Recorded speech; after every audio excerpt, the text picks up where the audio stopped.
Okay, we're being recorded. The backyard's fairly big. It used to be a lot bigger, but they fenced So it this off. is So that would be a common area for the kids. for everyone who's here. Thank you for showing up again our UTREx data meeting. Again, we're recording this. We'll do some now, make sure that people get it. So I'm just going to say interesting outcome with us being here. Wait, you say two? Oh, no, just kidding. I can't count. So, with that said, I have some bad news.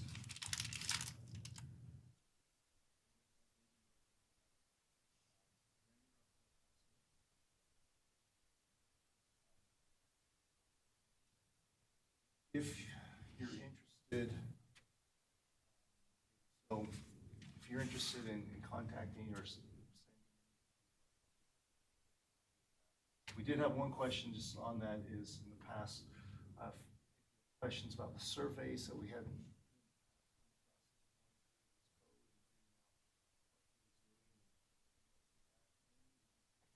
Love that. Hey, Russ. Nice to meet you. Yeah. Lynn Shooter from previously from UEPC. I don't know if you know that. Haven't met before.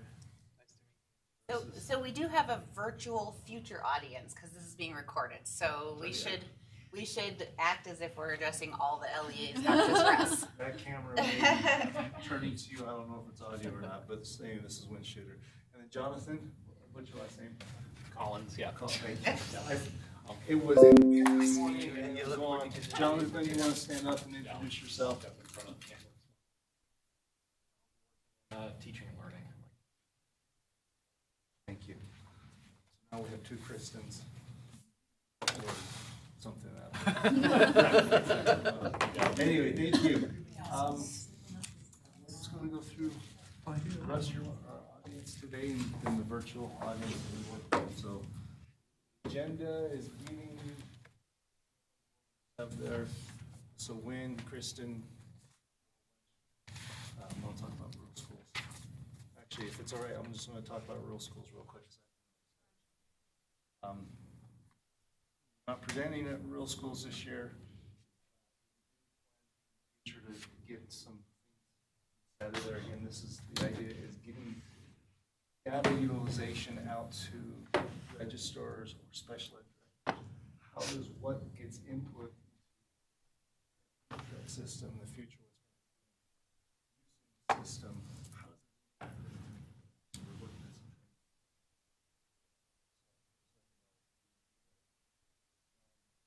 some question was who in your LEAs go?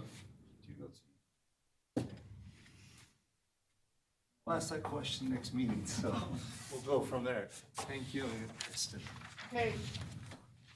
Cactus closes tomorrow at 10 o'clock. So if you have not fixed any errors between CTE and Cactus personnel, you'll be out of luck on that for this school year.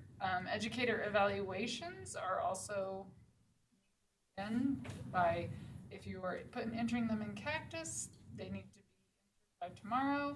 If you are doing the spreadsheet, you need to email me to get a new spreadsheet, and those are supposed to be turned in by June 30th. Oh, UTEC. So we have a bunch of UTEC courses. These are courses that are only taught at the UTEC centers.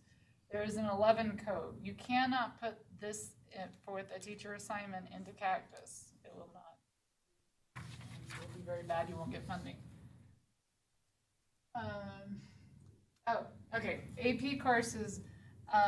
Beginning, I believe this school year, 1/3 of the funding will be based on enrollment on October 1 in the AP course. We are working on ways to figure out students who are crossed over between concurrent enrollment and IB. That was. Is it next year? That's what I thought. Okay, it might be next year. It kept going back and forth, so I haven't read the last board revision. New in school year 2021 then, not Yeah, 2020? Okay. 2021.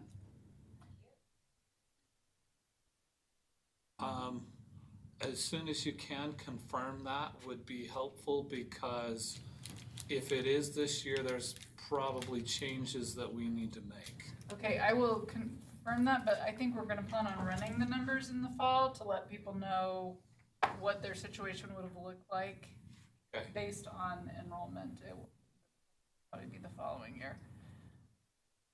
And then, remember concurrent enrollment, make sure you have the students enrolled in the right classes.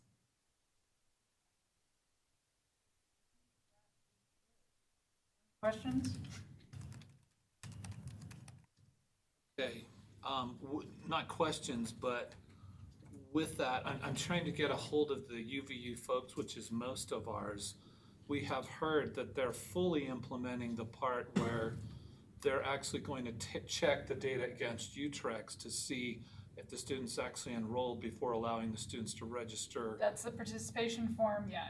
UVU, I know, is in the process of starting that. Higher Ed sends me a list of students at the beginning of August. I match them to SSIDs, and then I send them back to Higher Ed, and then they have to go contact the districts to find the students. If you don't hear from UVU in August, then you might want to give me a call so I can get you the contact there. Okay. You guys have been pretty good. Most of your students have matched in the past. So, but once I go to the participation form, you should have no matching issues. Well, that's why that one's critical to us, is the data match has got to happen before they go to register, not Right, not our not the cleanup post afterward afterwards, type yeah. situation. So like last year, Utah State and I believe Dixie were on the participation form, and we only had 8 kids who we couldn't find. So once you're on that, it is a lot easier. Any other questions? So, Kristen, when you said higher ed, we'll be sending you a list of students that you do the matching. Mm-hmm. So, where Russ talked about UVU, does that mean higher ed's essentially doing the same thing as UVU? So, UVU is part of higher ed. Yeah, It's okay, all so- the concurrent enrollment universities. so when UVU said they're doing it, UVU's doing what They're- higher ed so is doing? there's a participation form that higher ed is running. So the student registers for whatever university, and it goes out and checks against UTREx to make sure the student is actually enrolled in high school and has a SSID. Okay, so higher ed then, so instead of saying UVU right here, we'll check their students against UTREx enrollments. That's All higher ed. higher ed. You can just all, write concurrent. all USHE institutions. Yes, USHE institutions. But it goes actually through USHE. They created the participation form.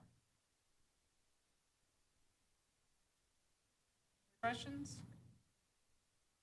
That's why we're here. I'm gonna have Wynn talk to you about RSO survey. SRO, SRO. RSO. School Resource Officer. Yeah. Survey of gathering that information, so I want to talk about that for just a minute and just say this is what we're thinking, but I want to bounce the idea off Russ. Get his feedback too, because he might say, that's a bad idea, or. It's my understanding that we're basically in a phase of gathering more information. Okay. So we're gonna need to potentially collect data from sheriff's office or police or whoever's involved on the school resource side. Okay. So it'd be great to maybe get some feedback from you as far as how that functions, and what we would need to tell them beforehand would include all of the information that we plan to collect at the end of the year, so that they could be sure to collect that information as the year progresses, and that would be at the LEA level. What type of information are you collecting? Because there's usually what we're doing is usually they're teaching the law enforcement class as well, at least most all of ours, they're teaching a law enforcement class. And so we have some basic demographics and so forth that we're putting into our student information system simply from that perspective, but I don't know if that's comprehensive enough for That what you're might gonna be have. helpful. So this is from the 2018 legislative session. It was 198 or something, House Bill 198. But I have the law linked right here. So it's the School Disciplinary and Law Enforcement Action Report, and they want to know. Thorough, I think. Yeah, if there's search and seizure by an SRO, issue of criminal citation, issue of a ticket or summons, filing a delinquency petition, referral to a probation officer. So there's disciplinary actions, there's a whole bunch of things, and they want to know it. The real complicating factor is they want to know it by, in aggregate, by age, grade level, race, sex, and disability status. For every incident, presumably all of that information would go by incident. Right, so the number of disciplinary actions imposed, the reason for the disciplinary action, the type of disciplinary action, and then all of those in aggregate by these subgroups. So And there's two thoughts that I have. Number one is where those being reported, are they actually reporting it in our SISs, or are they reporting it in their police information? My understanding that it would go in the police information, and that would be a separate survey that we administer to them. Okay, but they're probably gonna have to get from us these statistics as far as age, grade level, race, sex, and disability for any of those particular things. I'm pretty sure right now there's been no dialogue between those two groups of people to say, how are we gonna do this? That's, I feel that'll facilitate a good opportunity. I'll take it back and we'll go from there, but I don't think there's been any dialogue yet on that particular one. You think the information is this information is primarily stored within the resource officer's tool or data system? Well, currently, right now, most of our school resource officers do have permission to our student information system, but I don't know how extensively. Certainly they could get gender, probably ethnicity, race, but I'm not sure the disability statuses they could get. So that's a question that I'm gonna have to go back and take a look at and see. And I'm thinking probably in some fashion, a dialogue ought to be initiated between both groups to say, what are we gonna do to be compliant with this piece of legislation? And I'm pretty sure that hasn't happened yet. So how could we have a statewide dialogue? Let me see how we first get one within our own district. Fair enough. Again, it's kind of a question of every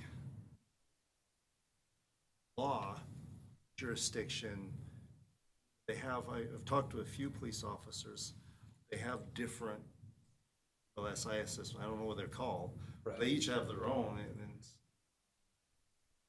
it's going to flow. And so that's kind of a question that I'd like to start putting out to the data individuals at the LEA, saying, start having this dialogue. Where do we, it seem appropriate? Let's come up with some standards of where we think this is most appropriate. Do we modify the SIS so the school resource officer can come in and put it inside of there, and then like Russ and whoever can just submit the data and we're good? Or do we say, nope, we want this house within police officer's system, whatever, and then they're the ones responsible going into and uploading the information? You know, and these are I need to come up with that standard, that dialogue. Right, and the legislation did nothing to help No, they us just- in terms of how to do this. No.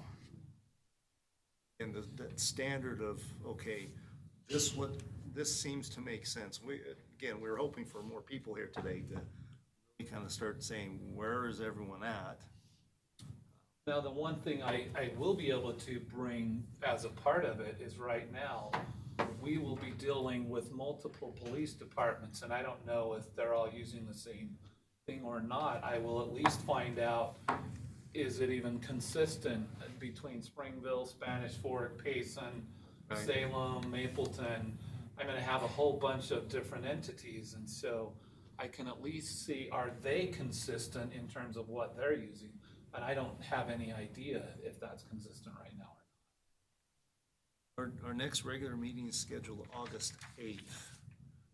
some groundwork. I think that would be adequate time. I can get you at least what we can find out by the August 8th meeting. And this is then reaching out. I'd reach out to a number of LEAs, if not all of them, saying, read this, let's have a dialogue, let's come back and have a good standards discussion, decision next meeting, so we know how, as the new school year starts, we're ready to start putting something in place. Does it identify which one of us is responsible for reporting? It doesn't, okay. Oh, that's the, We were just talking about that this morning and trying to identify exactly who the responding group.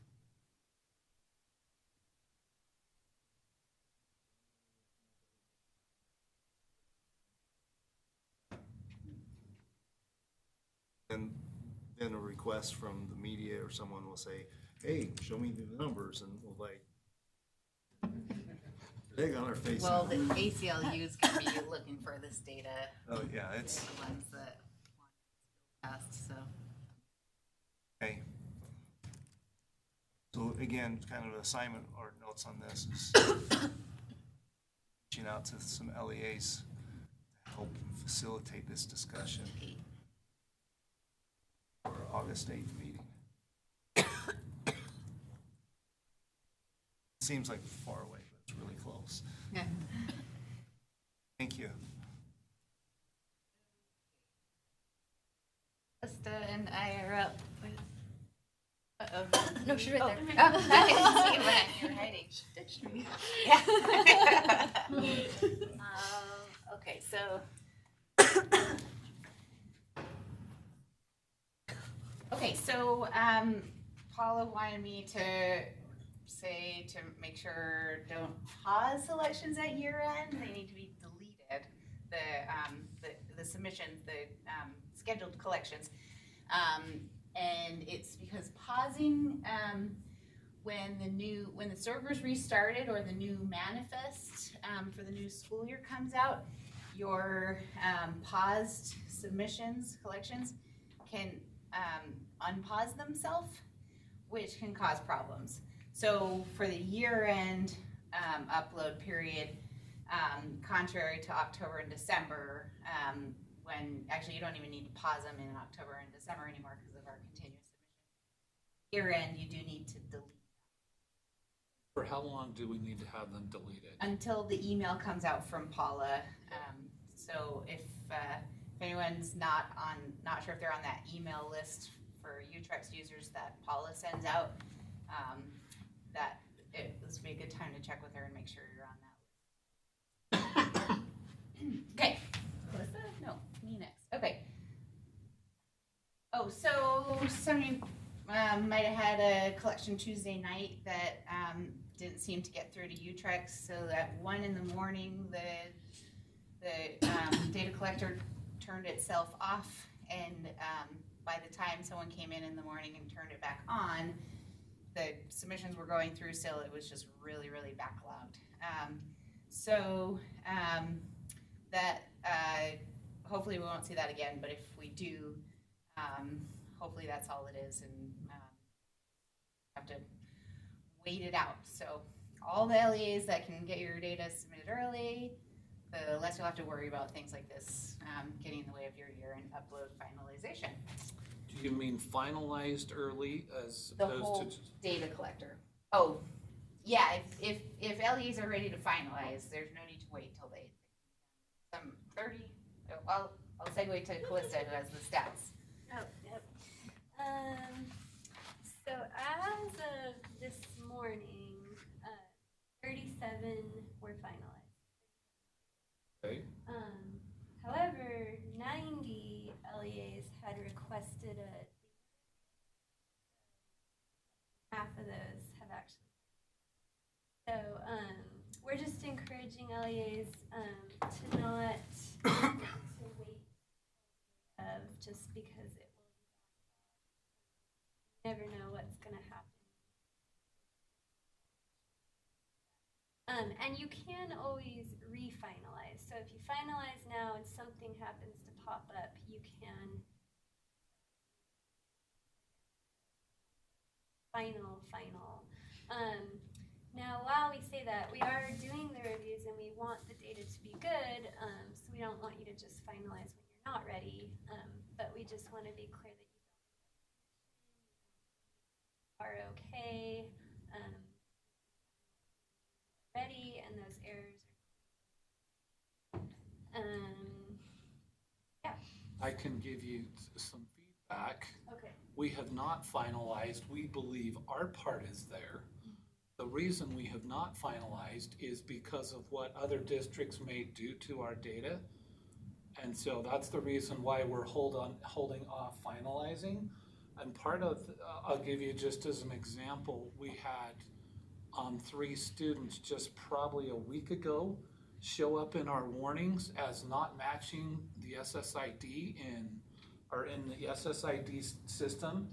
And for whatever reason, those 3 students now, their gender has changed from what we had it.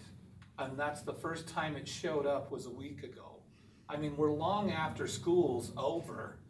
And one of them is like a 7th grader that we've had for 7 years. And every year they've been a female, but they dual enrolled to an online school and they enrolled them as a female. So now it's showing up as a warning for us. And so to help us catch those, or to see if it's anything we would need to do, we've not finalized for that specific reason. Okay. And it's what other districts may do, which may show up on our list. So perhaps that's the wrong methodology to use, but I'm just sharing with you that's what we're doing and that's why we're doing it. Would you recommend that we adopt a different methodology, or? It seems like all the different scenarios that could pop up as far as what other LEA's data does to your data, it would vary on a case by case basis as to what a recommendation would be, whether you should wait or whether you don't have to worry about it and should just finalize. So that's a tough question to answer. Now our plan is we'll finalize July 3rd, but we're ready to go right now. But we're holding off as long as we think we can for that reason. But even July 3rd, that's in advance. So that's what our message is just don't wait until on. That is very good insight. So. Okay, so the next, just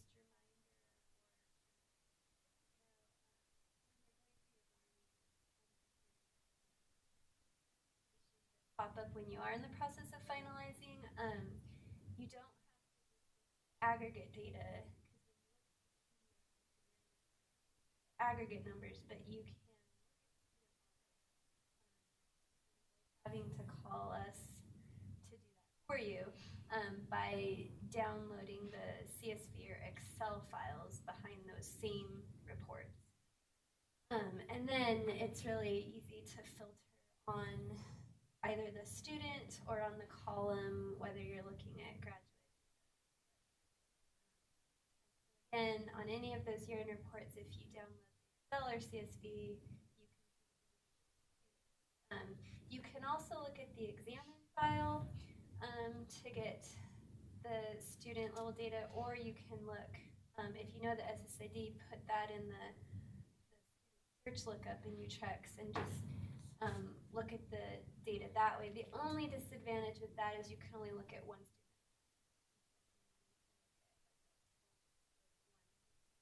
student. To download the file. And then this is listed in the notes, but there are certain fields that have to be entered in order for a student to show up in the year-end report. So if it's missing, it could be because, so for example, school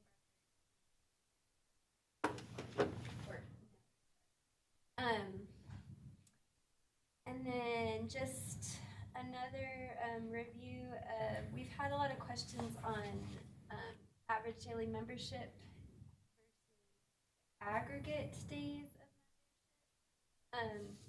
And so on the school summary PDF that we send out, this is really small, but The ADOM, the aggregate days of membership, are the two columns next to the student count. And that's just the sum of your membership. And then down below, it's not the total of those, that's the ADM, and that's your average daily membership. And that is calculated by dividing the ADOM by 180. And then we also have been getting questions. The ADM is broken up to weighted versus unweighted. And the unweighted is just the simple calculation divided by 180. So it's but the weighted is for charters multiplied by a factor according to the grade level. For everyone else, the kindergarten factor is multiplied by 0.55. And so that's why those numbers, what those mean. I think that was everything. Oh, the only other thing I would say on the weighted one, a better acronym is WPU because it stands for. That's just another thing.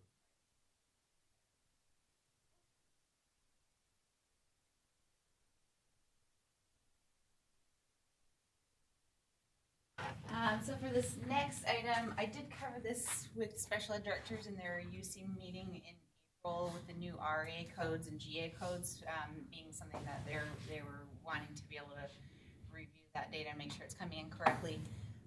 We added a column to the Scram CCW detail report. So every Scram enrollment that they have in their LEA has a row. And if that student has a high school completion status code, it'll show up in that column. So now they can go in, and anyone with access to that report can download it now at end of year and filter on that RA or on that high school completion status code field to see which students have been reported with the RA and the GA codes. So we haven't added it yet to the school summary cumulative report under the year-end reports, but we did add it to that Scram CCW report. So because that one is available to special ed directors, the year-end reports aren't necessarily available to special ed directors unless they have a different level of access than the LEA. But the Scram CCW detail report is available to special ed directors who have the special ed LEA user role. Okay, and then next item, end user removal form is another reminder from Paula. So on our website, under information technology, and then there's a tab for USB-E applications, and then down at the bottom there's a link for, or no, one of the tabs, sorry, it's going to take you to the UTREx specs, but there's a tab for end user removal form under information technology on the USB-E website. If you have an employee who had access to Data Gateway, UTREx, Cactus, all kinds of different things, there's a whole list. That's where you go in and you list that person as needing to be from these various applications and systems. And if you're not sure what they had accounts in, just check all the boxes and IT will go through them. So it's just a reminder right now because this is kind of time of year when people are leaving and moving on to other jobs. So with that, I think some of the approach has been to the data gateway accounts. Just let them expire until they go into the deleted status. But from what you're saying, I'm guessing you would like us to go through those and submit a removal for them. Well, I'm not sure that we need to do that for every single data gateway account, like your teacher, whatnot. I'm not sure. Recommendation is for those who have extra permission that have worked at the LEA level. Like, oh yeah, so-and-so is doing this or whatever. It's like, yeah, at least go in and remove their permissions. You don't have to delete their account or anything like that, but if you just remove their permission level, adequate, and then you can just let the system clean itself up. This would be a way to also remove those people from systems they had access to that maybe weren't aware of. Right. Check all the boxes and we'll.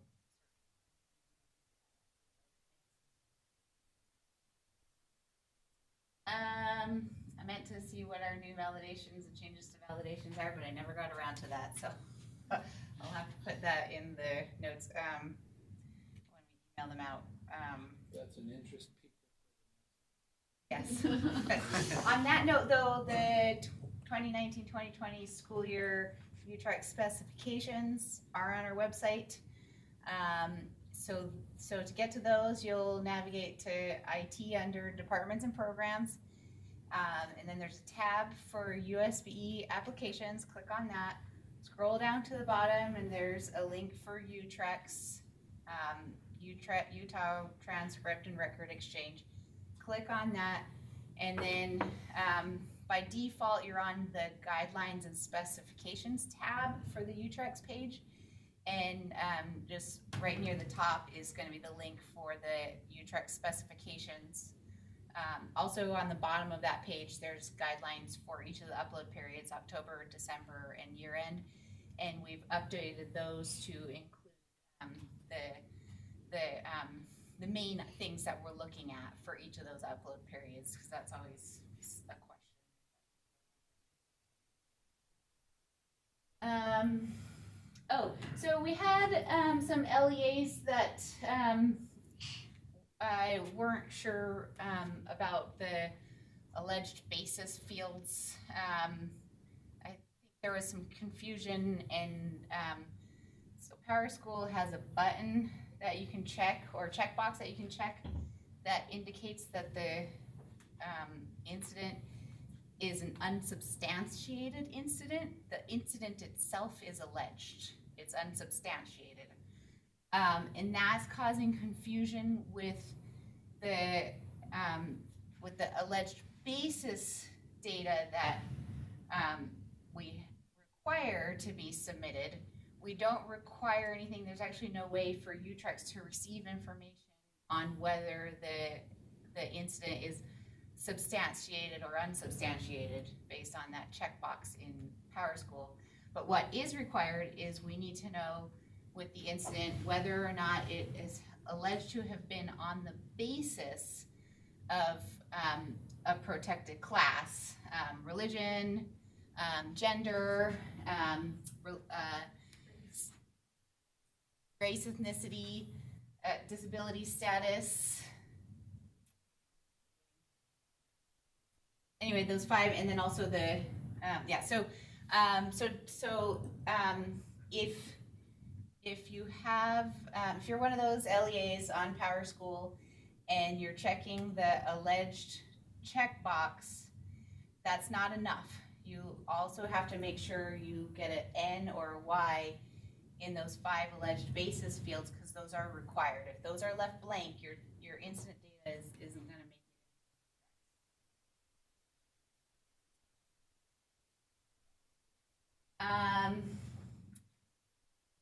Okay, and then we recently had some feedback from an LEA, questions, some confusion over what they were using, what the School of Record could be used for. They thought it could be used as a way to distinguish which LEA is the primary LEA, to say, kind of like, well, I mean, it kind of is used that way for SOEP courses, the brick and mortar school, where the school primarily attends, and then the student also takes courses at the SOEP. But they were trying to use it for like contractual purposes, to say, you know, kind of to say you can't have the student in your grad rate, you can't make decisions about this student because their parent wants us to be the primary decision makers about the student. That's not what the School of Record field is meant to do. The main thing it's meant to do is to keep the student out of funding calculations. So if you are using the School of Record no to mean something else, you're also not getting funded for that student. So be hyper aware of that fact anytime you are tempted to use that field to achieve something else.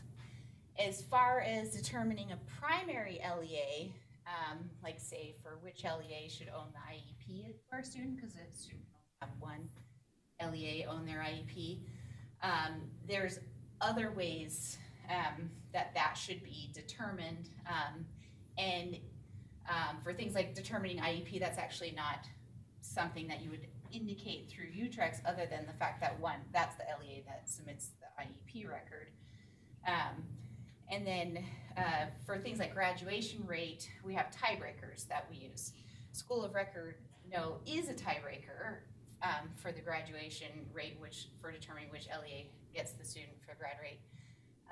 We use tiebreakers also for determining which enrollment record of a student to submit to EdFACS for federal reporting. Again, we use tiebreakers, and School of Record is included as one of the tiebreakers, but it's not ever a standalone item to determine what a student's primary LEA is. So if you're trying to figure out a way to establish yourself as an LEA, as the student's primary LEA, and you need help with that, feel free to contact us and we can try to how to do that. Or finance or special ed sections can also help with that. So. Okay, back to Erin.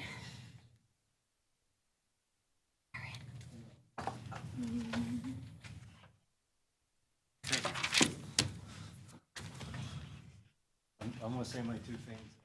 And use some time. Weaver Job Basin and Clearfield Job Basin are split into two.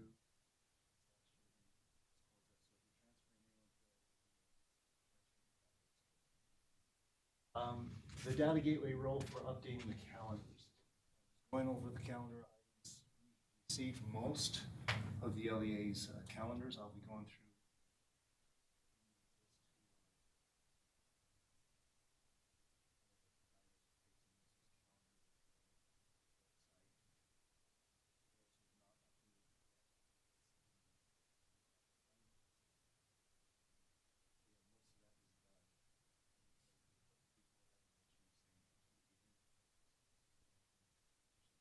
Directory.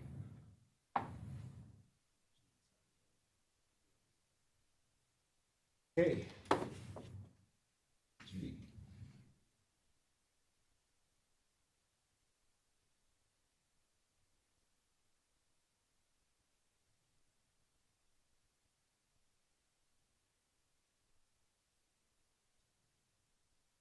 So I'm Judy Peterson, the USIMS program manager, and it has been right in USIMS.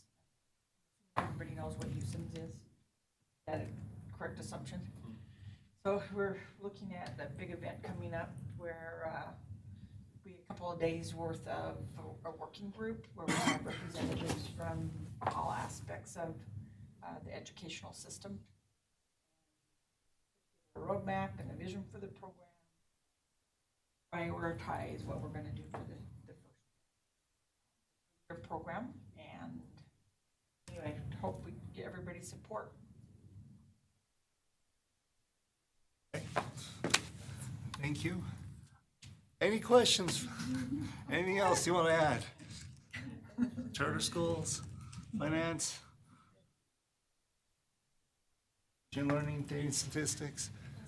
Russ, he's got questions. Here we go.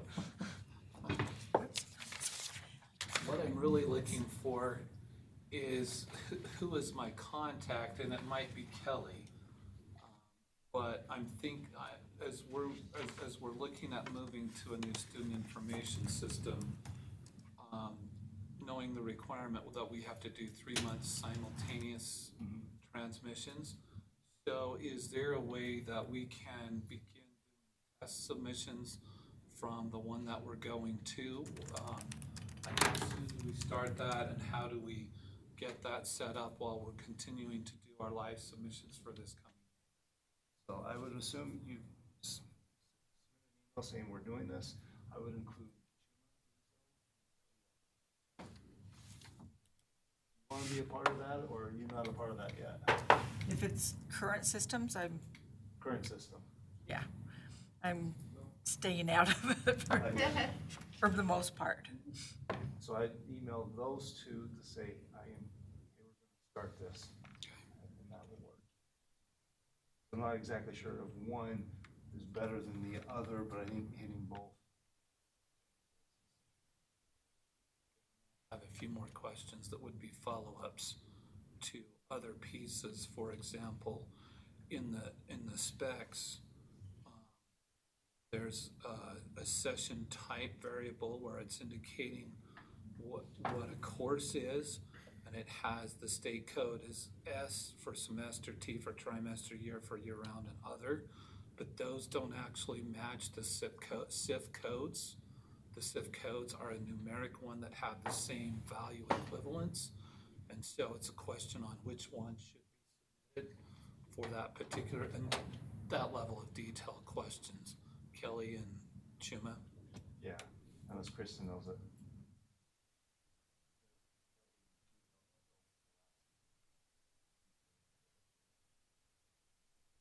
Sorry, I can't, I have no idea.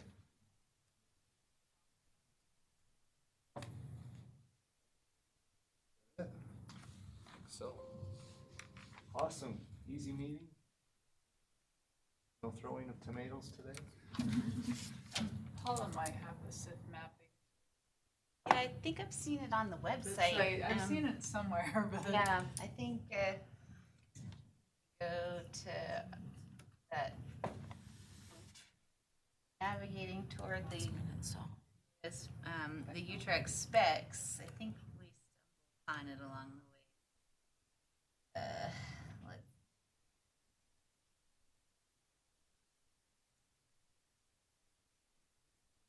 Oh, I wonder if it's.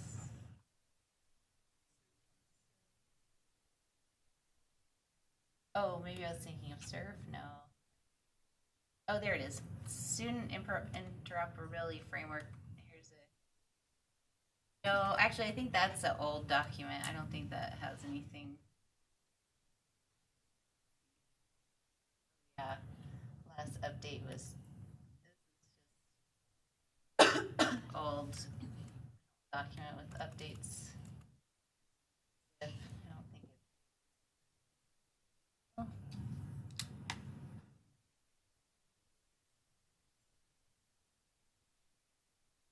Mapping. Is this any different than the SIF mapping that's included in the UTREx specs?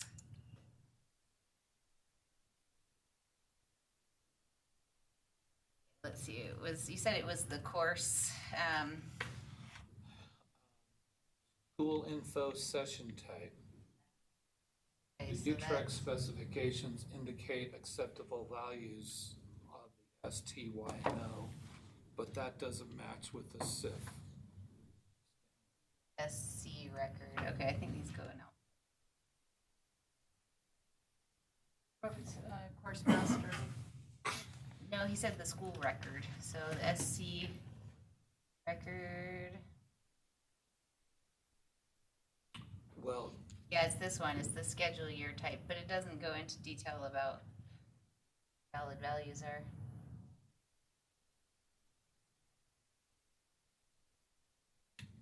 so that kind of question would be best asked to Kelly and Chuma to Yeah. get. Yeah. Which, Campus.